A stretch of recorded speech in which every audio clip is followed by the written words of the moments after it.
child abuse, sexual child abuse, any child abuse, but sexual child abuse, I think one of the reasons it is, at least my point of view, it's so damaging is because it's so complicated.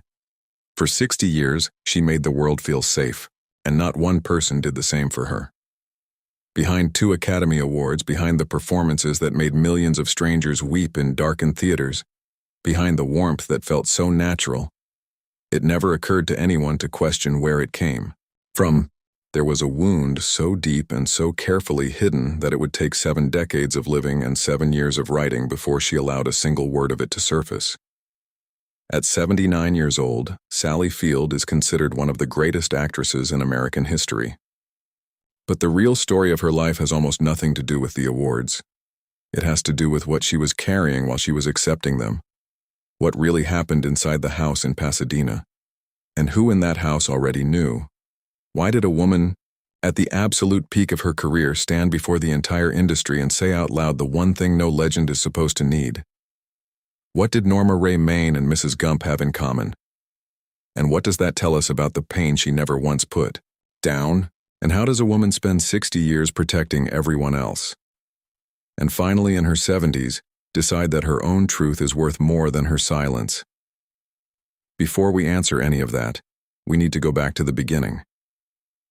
The house in California had all the right features: sunlight through wide windows, a mother whose face had appeared on movie screens, a stepfather whose name carried the particular gravity that Hollywood confers on men who look like they were carved from something permanent. From the outside, looking in, the life of young Sally Field had the texture of a gift. The kind of origin story that journalists would one day reach for when they needed to explain how a girl from Pasadena became one of the most celebrated actresses in American history. From the inside, it was something else entirely. Margaret Field, Sally's mother, was a woman of genuine beauty and fragile circumstances. She had worked as an actress, carried herself with the particular kind of grace that the industry both rewarded and consumed. The end had raised her daughter in the shifting, uncertain atmosphere of a household where security was always conditional. When Margaret married Jock Mahoney, it appeared to those watching from a comfortable distance like a resolution, a stabilizing force, a strong man arriving to anchor a family that needed anchoring. Jock Mahoney was 6'4" and of physical authority. A former Marine, a celebrated stuntman, a man who would go on to play Tarzan on screen, the archetypal protector, the figure of heroic strength, the embodiment of everything a child is taught to believe a guardian should be. Sally was 4 years old when he entered her life. She was 14 when the abuse finally stopped. 10 years, a full decade of a childhood consumed by what the man her mother had chosen was doing behind the closed doors of a home that looked in from every outside angle like safety itself. She would write about it decades later with a precision that is almost unbearable to read. Not sensationalized, not softened, but rendered with the clear-eyed honesty of a woman who had spent years learning how to look directly at something she had spent even more years trying not to see. She did not have language for it as a child. Most children don't.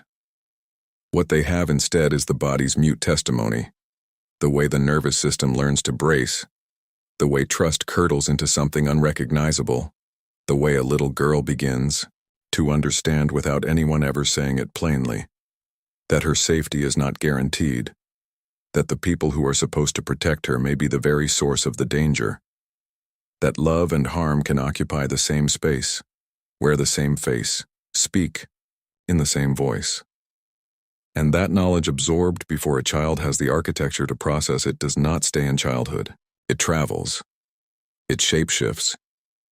It shows up decades later in the way a woman relates to her own worth, in the patterns she finds herself repeating in relationships she cannot quite explain, in the hunger for approval that no amount of applause ever fully satisfies. And there is a particular cruelty layered beneath the abuse itself, one that Sally would not fully articulate until she was in her 70s, until her mother was gone, and the silence that had protected everyone else for so long had finally become intolerable.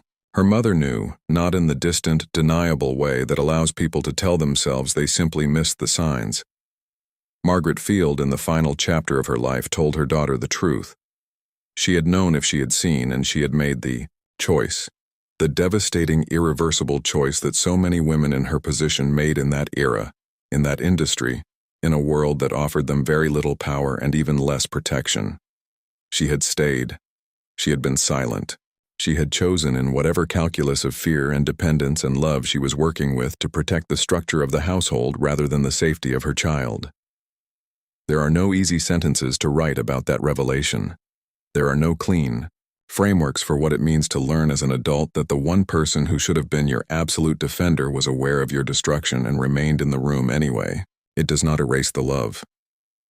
It does not cancel the complicated, a profound bond that Sally carried for her mother throughout her life. A bond so layered that it became the emotional core of her memoir. But it adds a weight to the story that cannot be minimized. A weight that Sally carried alone inside the performances, inside the marriages, inside every moment of public warmth that the world received as simply the natural gift of a naturally warm woman. It was not natural. It was chosen every single day. It was chosen. Because here is what Sally Field did with the ruins of her early childhood. She built a herself anyway. Not perfectly, not without cost, not in any way that a therapist would describe as clean or linear or resolved. But she built it with the particular ferocity of someone who has been told by circumstances, not by words, that she does not deserve to take up space, and who decides, says somewhere in the marrow, to take it up. Anyway, she discovered acting as a teenager, and acting gave her something the house had never provided. A container for emotion that was otherwise unspeakable, a stage where the chaos inside could be shaped into something that other people could recognize and receive. When she performed, the feeling was not escape exactly. It was more like translation. She was finding a language for experiences that had no other available form. She studied. She worked. She pursued the craft with an intensity that her instructors noticed and her peers sometimes found unnerving. This was not a woman gliding toward stardom on charm and circumstance. This was a woman building a structure that could hold her weight, because she had learned very early that nothing else would. Her first significant television role arrived in 1965 with Gidget, a cheerful, sun-drenched comedy about a teenage surfer girl as far from the interior landscape of Sally's actual experience as it is possible to imagine. She played the role with genuine brightness, with a fizzing, comedic energy that delighted audiences and established her in the industry's collective imagination as exactly the kind of wholesome, accessible, relatable young woman that 1960s American television was designed to produce. The Flying Nun followed. More brightness, more accessibility, more of the particular kind of warmth that cameras love and industries exploit without ever asking what fuels it. And beneath all of it, the laugh, the lightness, and the girl next door that everyone felt, they knew, was a young woman who had never been protected by anyone, learning to protect herself through the only tool she had fully mastered, becoming whoever the room needed her to be.